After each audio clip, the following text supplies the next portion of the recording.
Welcome to Happy Homes and Gardens. I'm your host. My name is Daphne Royse. I am a real estate broker, architecture, and interior designer. We all love to see new houses. Residential home styles generally change every 10 years because homeowners are always looking for new trends, technological features, and individual creativity. Mason Hammer Builders is a construction company based locally in San Francisco Bay Area, focused on high-end homes, mainly located in Peninsula. J.T.Matarangas is here to share the latest trends and all you need to know to build your dream home. Welcome, JT. Thank you. Thank you for having me, Daphne. So tell us what you do and who you are. So I'm J.T.Matarangas, and I'm a partner here at Mason Hammer Builders, and we are a high-end residential contractor and developer. We build for clients brand new homes, and we also build homes for ourselves and sell them. We're sort of a one-stop shop. We work with tons of architects. We have our own structural engineers, designers, civil engineers, soils. The whole team works. We work well with them all. Okay. And how long have you guys been in the business? And how you started your company? So I have a partner, Rodney Edmiston. Rodney's been in the business probably 45 years, and I've been in the business probably 35 years. So we both started when we were teenagers in construction. I went through college, and he went right into the trades out of high school. And we've had Mason Hammer Builders for since 2009. Wow, that's quite a years that you have start business together. Yes. So I understand you used to do commercial management projects. Yes. What made you change to residential, and what was the biggest challenges? So when I graduated from college, I was a civil engineer. I had a civil engineering degree. And I went into the industrial commercial side of construction, working for projects like Caltrans and building bridges and freeways and dams. And the management style that I learned was doing complicated critical path method schedules and very detailed budgets and cost controls for these public agencies. We had to do a lot of paperwork. I did that for 10 years, and then in 2000, I switched to a construction management company, managing projects for clients, and we did a lot of the .com campuses and some hospitals in the early 2000s. Same sort of very complicated, multi-million-dollar projects. And during that time, some of the board members of these private companies would ask me about their residential project that they were doing on the side. And a lot of them didn't have schedules, didn't have very detailed budgets. And oftentimes they would tell me that the projects were overrunning in time, overrunning in cost, and they were very frustrated. So I learned at that point that the residential market had a real gap, a need for managing the way we do for commercials for the residential projects. So I started doing that in early 2005, being a construction manager for high-end residential projects. And then I met Rodney 2 years thereafter. The biggest difference from commercial to residential is the residential is so much more personal. Commercial, you'll be arguing with a client or arguing with a subcontractor, and then at 3:30 the bell rings and you're done. And you guys may go off, do your own thing. In the residential side, it's personal. These are your clients' homes that they're building. This is their lives. So if I manage their expectations properly, over deliver and under promise. Tell them it'll be longer, finish sooner. Tell them it'll cost more, and it'll cost less. At the end, they're so overjoyed that it's so rewarding that you've got a project. I'll drive through a neighborhood with my kids and I'll say, I built that home, I'll build that home, I built that home. And the projects that I see are beautiful. The projects that we do are beautiful. And we still get Christmas cards from our clients. We get invited to parties from our clients. We become part of their family when you build them a home, and that's very rewarding. Rodney and I both love what we do. We do it every day. We say that if we won the lottery, we'd still be doing what we're doing. Well, you really have a passion for it. We enjoy. The residential is so much fun. Being outside, building with great people, great projects, great architects. It's fun. We enjoy it tremendously. Sounds like commercial and residential have different cultures on how they handling construction projects. They do. The commercial is more business as usual, whereas the residential is just much more personal. It's part of their lives that you become part of their lives. Yeah. Since you're in this industry for a while, what have you seen that most popular trends that your clients likes it? Most of the trends that we see in the last couple of years are more the contemporary style projects. The younger generations like the iPhone, the MacBooks, the clean, sleek lines of these products, and they want to see that in their homes. So we eliminate a lot of the gingerbread that you used to see in houses. We no longer do crown molding or trim. We'll do a flush baseboards. Our granite countertops waterfall over the edge and cascade down to the floor. There's a lot of porcelain tile that are beautiful designs. They can get really fantastic designs with these tile. A lot of the structures are mostly glass now. We'll eliminate a lot of the walls, so the interior framing of the building is mostly steel, which makes it much more complicated. But living in California, we have the advantage of this beautiful climate, so we want to take advantage of that with the walls that open up to the outside, and just having these beautiful inside-outside spaces. For the steel framing and the wood framing, what are the differences? Well, traditionally, when you build a wood-framed house, you have carpenters that will frame the whole entire house. And the carpenters have been framing houses for thousands and thousands of years. Now that we have these huge walls of glass, we have to build it almost like a skyscraper. Mm-hmm. Like there's steel beams coming out of the ground, there's steel all four corners of the roof. And carpenters can't do that, so we have to bring in different trades and the iron workers who will actually put the steel together. And then you have to blend the steel structure to the wood surrounding it.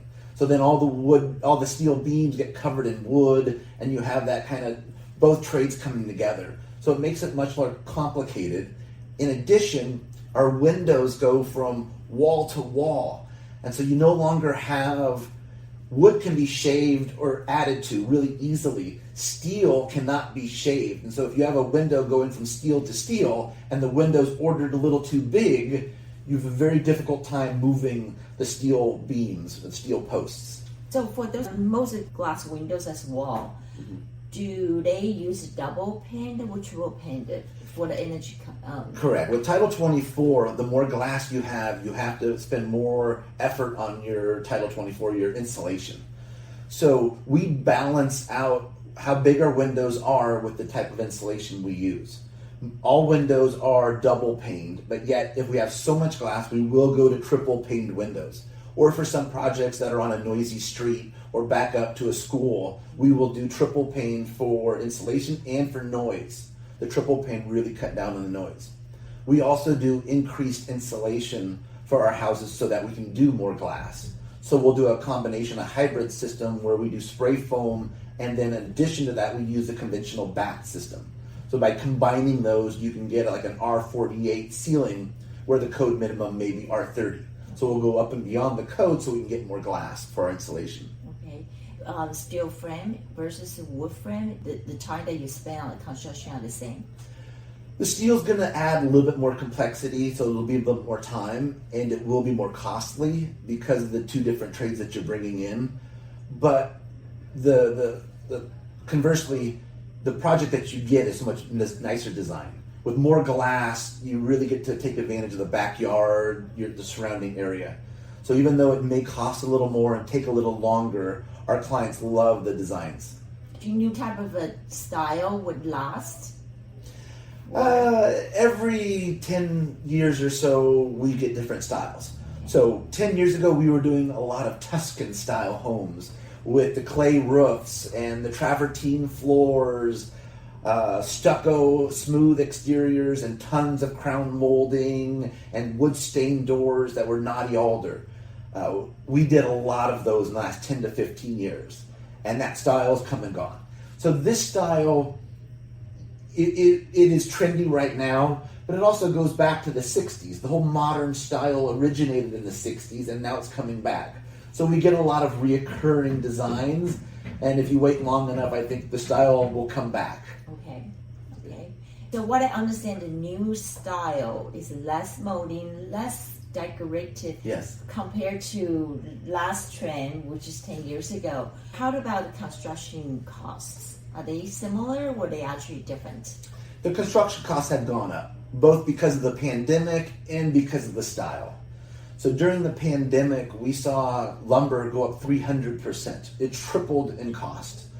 Concrete also went up and steel went up. With gas prices high right now, all of our subcontractors who live in, let's say, Tracy, Modesto, Gilroy, Hollister, the cost of gas increases everything. So costs have gone up in the last 2 years, but also it's the style that we're doing. Without the gingerbread trim and crown molding, you have less areas to hide some of the imperfections. So without the trim, our walls have to be straighter.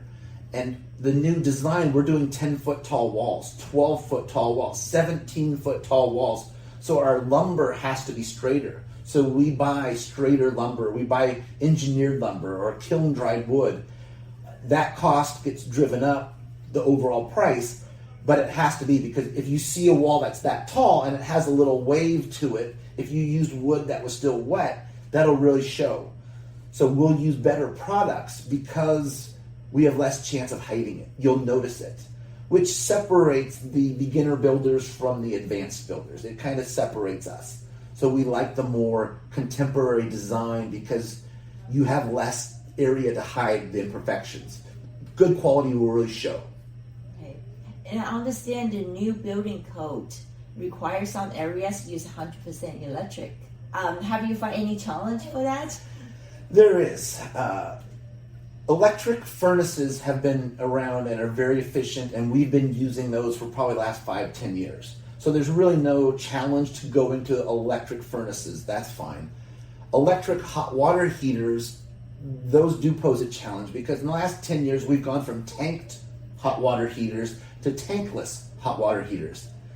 Tankless, they're more efficient. However, right now the technology isn't there yet for electric tankless heaters. It takes like 80 amps to power an electric tankless heater, which is almost half of what a current house uses in electricity. So we've had to go back to, since we have to do electric hot water heaters, we've gone back to the tanked electric heaters. So that's a challenge for us because we'd rather use tankless. They're more efficient.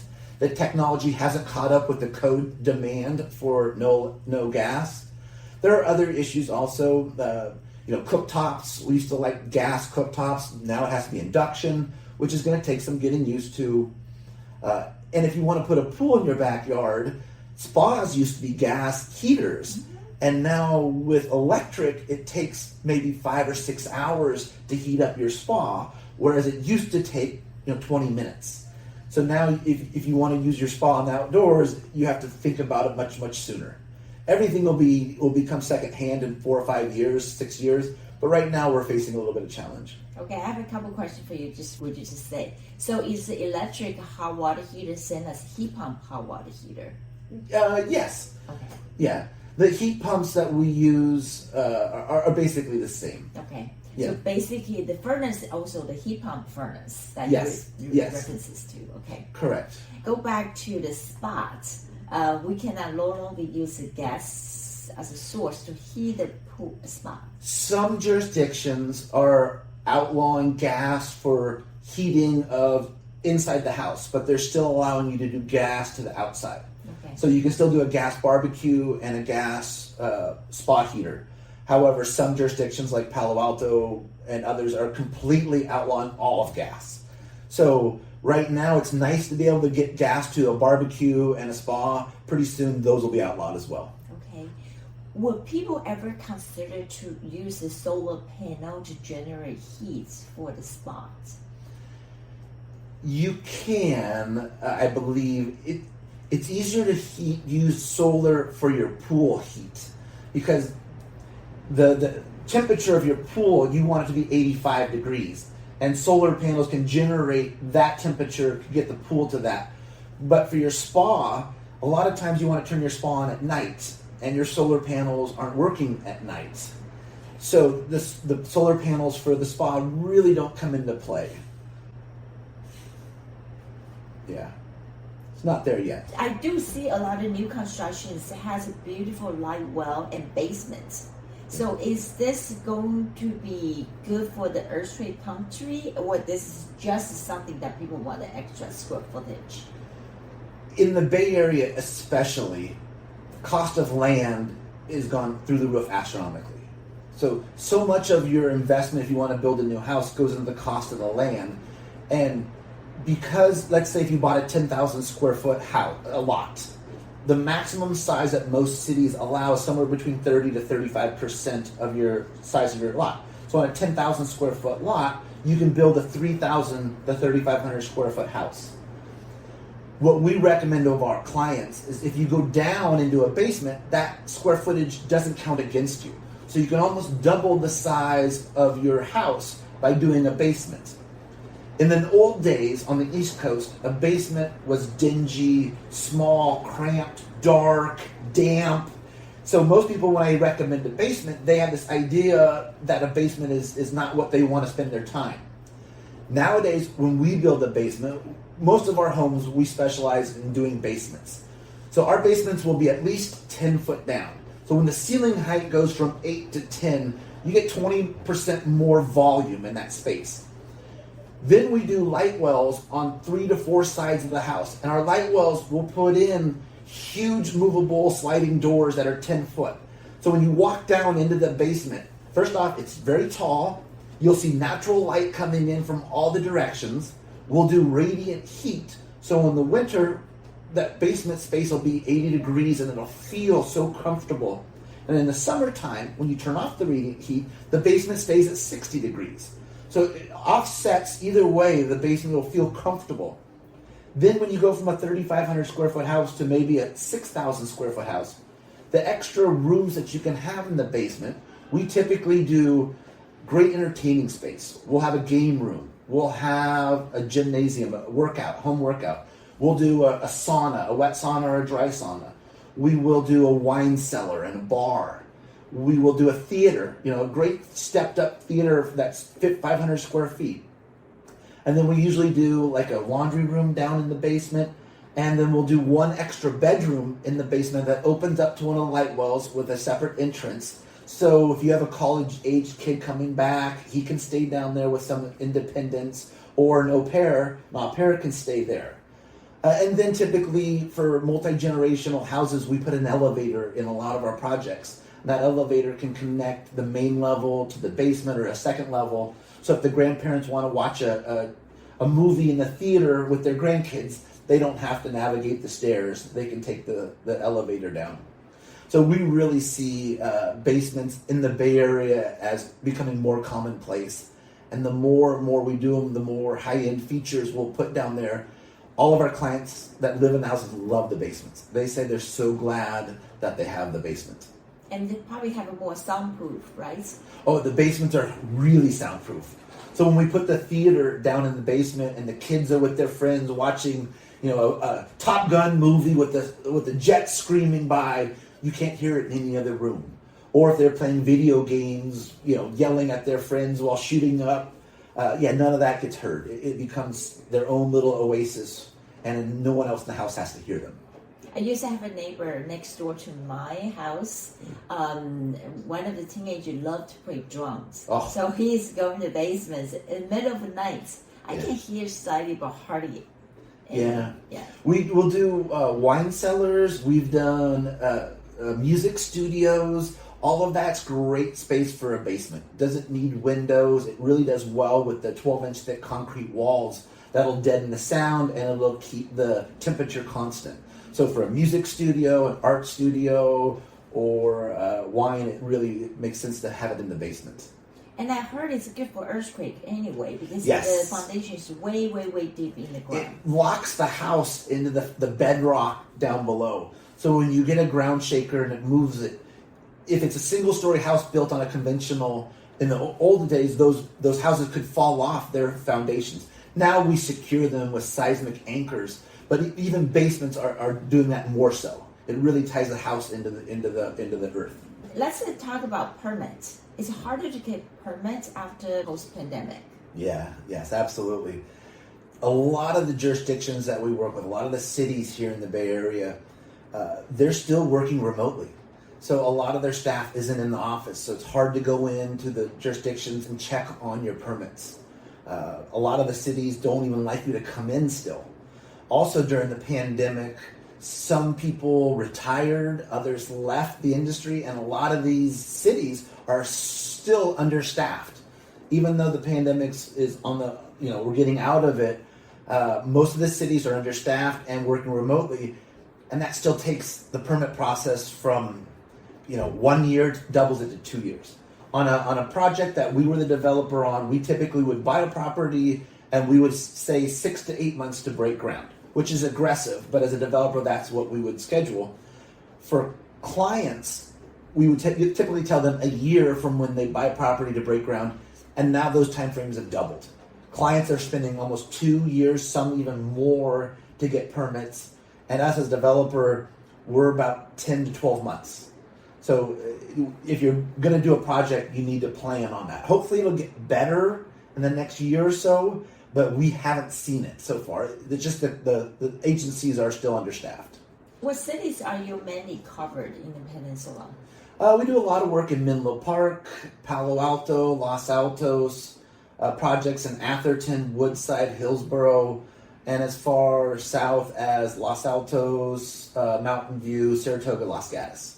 Okay, and we in Los Altos Hills. Los Altos Hills, yes. Okay. Also Right. Los Altos Hills. Okay, so they all difficult, just equally. Yes, some more so than others, but they're all very difficult. Okay. I also like to understand when you build home for clients, other than the main structure, do you cover like the swimming pool, landscaping, maybe sports courts, or accessorized buildings? So what we recommend to our client is to have one person in charge of the whole warranty for your project. So we would hate to build a brand new home for a client, and then the next year they put their own swimming pool in, and then the pool contractor will tell the owner, well, your gas line is undersized, or this and that. They'll point fingers. So it's much better to plan your whole project out from the get-go, whether that's landscaping, water features, sports courts. We do it all. And it's complicated. Nowadays, we integrate all of these amenities like water features, swimming pool spas, landscape lights into the house. So when you walk to the back door, you can press a button and all your landscape lights come on to a certain scene. The water feature will come on. The pool lights will come on. All of that needs to be integrated into the house. And the only way to do that is to have one person in charge of the whole project. And for a warranty, when something on a project, if it has an issue, whether the lights won't come on, the pool doesn't come on, we want the homeowner to call us, and then we'll take care of all of that. Okay. There's no finger pointing. You don't call them and they tell you it's someone else. And it sounds like everything's electric mostly. What's the average amperage that people putting in their house these days? For a typical, in the old days, a 200 amp service would serve a typical size house. If we're doing a 3,500 square foot house, we now would recommend a 400 amp service. If you get up to a 6,000 square foot house with a pool, and now a lot of our clients are doing ADUs, we recommend a 600 amp, which going from a 400 amp service to a 600 amp is a big step up in PG&E's eyes. It goes from a service mounted on the side of your house to a standalone pedestal that gets quite big and ugly. But the bigger the houses, we recommend the 600 amp. Pools now with multiple pumps and lights and heaters, they require 60 to 80, 100 amps by themselves.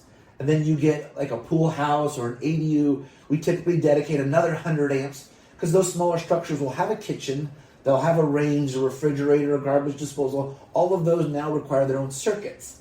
So 600 amp is the way to go on a bigger house with a pool and ADU. And a major thing now, what's happening to our houses is we're getting delayed with PG&E. PG&E is really a critical factor in getting our schedule done. we're finding that the minute we buy a house, a property, we'll have to get PG&E on board immediately because it takes 2 years minimum and 3 years sometimes to get service to a new house. So even though it takes 24 months for us to build the house, the last 3 or 4 projects, we finished the house and still didn't have permanent power. Twice we've moved clients into a house on temporary power, still waiting for PG&E to come in and service. And it's not getting any better. PG&E is, facing bankrupt. They're facing claims, billions of dollar claims for fires. So they're going through real budget concerns and downsizing. So we're seeing greater and greater delays with that. So that's something a homeowner really needs to stay on top of. Okay. I understand most of the city has PG&E except Palo Alto. Yes. So is Palo Alto has the same issues? No, Palo Alto has their own power, and they're really great to work with for that reason. Okay. But I think they're one of the only few agencies that provides their own power.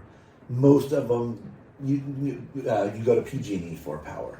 Okay, I didn't know that would actually last that long, 2-3 years. And it's getting worse. But can you move into the house even though with the temporary power? You can, but not all of your features will work. In the summertime, not all of your air conditioners will work because a house is designed for 400 amps. Most of our temporary services are 200 amps. So you'll have to pick and choose what services will function on temporary power. It's not ideal. But most of our clients said they'd rather move into their house with temp power than rent or live somewhere else. What's the percentage of your clients actually adding solar panels? Well, now with the new code, we have to design all of our houses for some solar panels.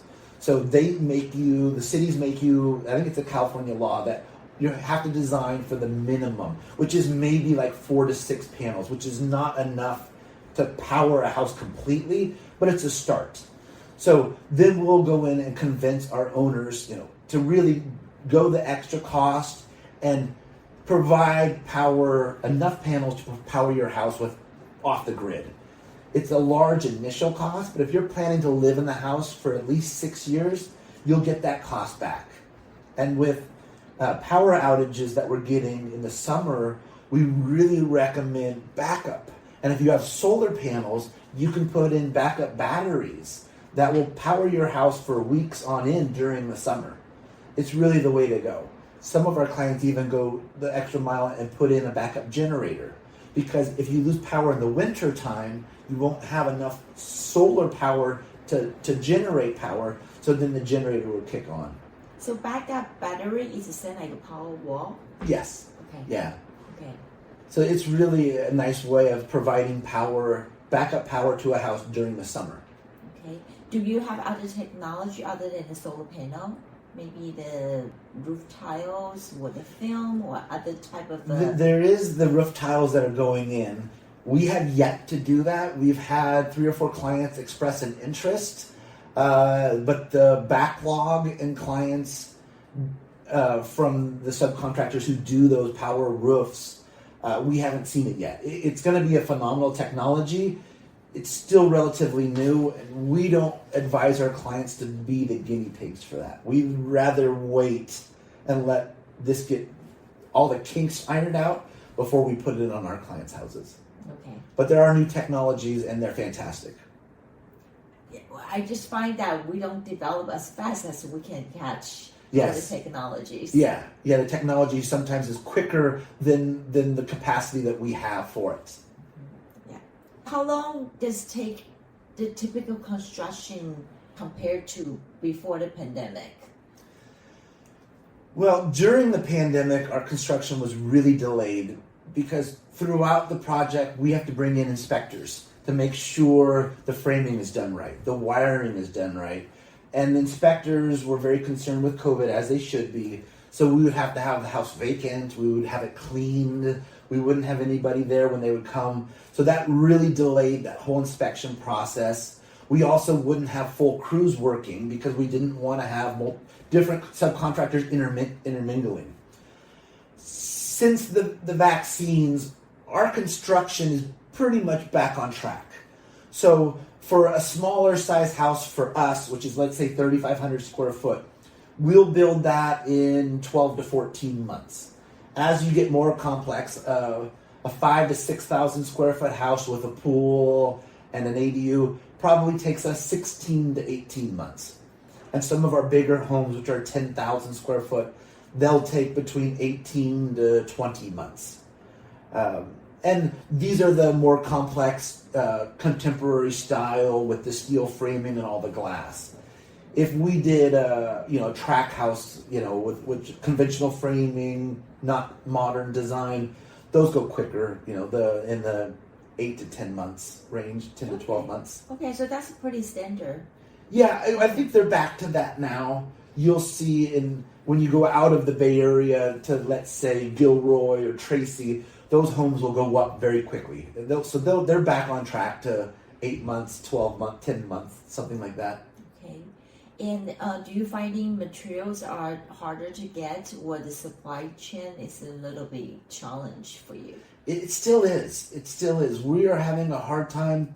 A lot of our products come from Europe. We'll get some tiles or slabs that come from Europe. Some of our light fixtures come from China. Some of our granite comes from Turkey or the Middle East. Those getting freight across from Europe or Asia to the United States is very, very difficult still. A lot of the containers will sit in customs for 2 or 3 months. We're doing a modern style house in Menlo Park right now that the windows are coming from Switzerland and the cabinets are coming from Germany, and we're planning those to take 9 to 10 months to get here.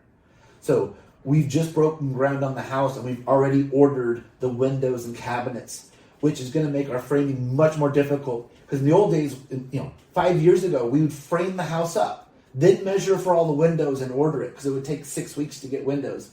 Now it takes 6 to 9 months, which we don't have the time. So we order the windows before we frame the house, and we'll actually frame the house to the exact measurements of the windows that are hopefully arriving soon.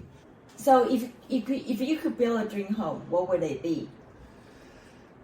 My dream home, what I see when I build homes for our clients and what I would take into my own is probably the indoor-outdoor immersion of the two. It seems... on a typical Friday night when I get home from work, I have 3 kids and they all have their friends over, and our great room is just inundated with kids and loud music. They've got their TV shows on. So it typically happens in our household is my wife and I will go out in our backyard and we'll sit, I have a fire pit, and we'll have a glass of wine, we'll have an outdoor TV, and we'll watch sports like a Giants game or a Warriors. And I love doing that. Even in the wintertime, I love being outside. So I would do one of these big walls that just slides back and merges the inside and the outside. It combines that indoor-outdoor space. I really like the contemporary design, but my wife feels it's too cold to raise kids in. She thinks it's too antiseptic. She likes the warmer look. So for design styles, we clash, my wife and I. So I probably wouldn't focus on that. How do people find you? Try to initiate a new project. Sure. We have a website, masonhammer.com. You can always email me, which is jt@masonhammer.com. So we're very easy to find. The one thing I would say to a prospective client who's going to build a home, I would say before you hire your architect, interview 3 or 4 contractors, who have built in your neighborhood, someone that you've seen homes go up or is highly recommended. I would go interview the contractors and see what their cost per square foot to build the type of home and the size of home they want to do. I've had clients hire their architect first, have the house completely designed before going out and get bids, and then they can't afford the house that the architect has designed. So I would really recommend start with the contractor, get bids from them, find out budgets on what they would charge to do a 4,000 square foot contemporary style home. Then when you hire the architect, you can design to that, and then you can have that contractor giving you estimates as the design progresses. At 25% completion for the design, at 50% completion. For me and our clients, we provide that at no cost because I just want them to know what the cost of the house is going to be as the design progresses through. I'd much rather spend 2 or 3 estimates with a prospective client than wait for it to be done and see the disappointment when they say, that's too much. I can't afford this house. That's happened before, and it's very sad. So I would recommend them talk to contractors before selecting an architect. I'm sure also you can secure the time frame that they want to do the construction as Yes, well, right? yes. Builders only have a limited capacity. So you want to get on their schedule. Same thing with the architect, but the architect's only for the beginning part of it. You're going to spend a lot more time with your contractor, so you really want to select the contractor you feel comfortable with. Okay. Can you briefly touch what is a standard construction versus modern construction cost per square foot? That's a good question. So there's some number of factors. The size of your builder will have an impact. If you go with more of a handyman who doesn't have an office, who works out of his truck and his dog, you can have phenomenal quality construction, but what they'll lack is that home office support. You can go with a huge contractor that has 25 employees, but then you're going to pay a large overhead for them to run that office. So we try to fit in that middle. We have 5 to 6 office employees, and we have 3 or 4 project managers. But we'll be out there, my partner manages the construction and I manage the client. So for the middle of the road, our typical costs for houses start at around $500 a square foot. When you get more into the contemporary, fancier designs, they get upwards to $700-800 a square foot. The bigger ones with the pools and the extensive landscaping, we've seen them go as high as $1,000 a foot. It depends on the complexity, what your architect specifies, and how individual you want the house. If you want products that no one else has seen that come from different countries, the price tends to go up, but they become spectacular houses. Yeah, I do see one house was building right now, almost done. Frank Gehry's design. Oh, okay. They use everything one of a kind. I'm Yeah. sure they cost fortune for that house. Yes, Okay. yes. All Yeah. right. Well, thank you, JT. I really appreciate your time today. Oh, it was my pleasure, Daphne. And that will be really beneficial to my listeners. I hope it helps them. Thank you. Okay.